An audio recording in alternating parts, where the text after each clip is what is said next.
22 people have so far been arrested after a lynching incident in Dimapur. Even as the situation continues to remain tense, Nagaland Chief Minister exclusively spoke to Headlines Today, accepted the failure of the state machinery to control the situation and said this incident has tarnished the image of the state.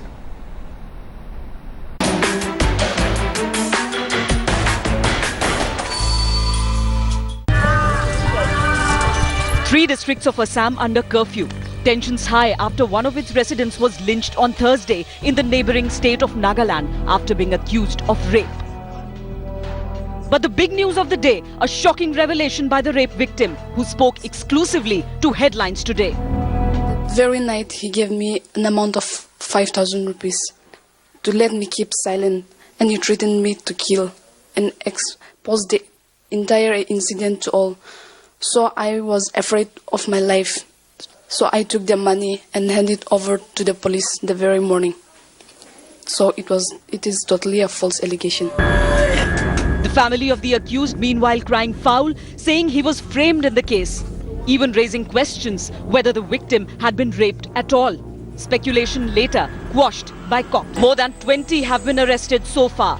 4 FIRs have been registered in the case and a one-man judicial commission has been formed to probe the incident. But it's done little to lower the tension in the area.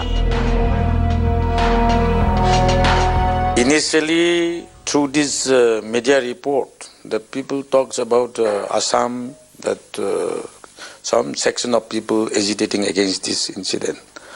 But we have a close contact with Assam Chief Minister. And I have written to him that the government of Nagaland have already directed to all the DCs and SP in their respective district.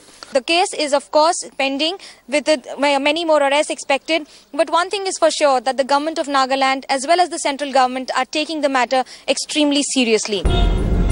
Dimapur may be slowly limping back to normalcy, with curfew being relaxed for a few hours. But the presence of paramilitary forces all over the city, a clear indication of the short fuse the area is on. With Manogya Loiwal in Dimapur, Bureau Report, Headlines Today.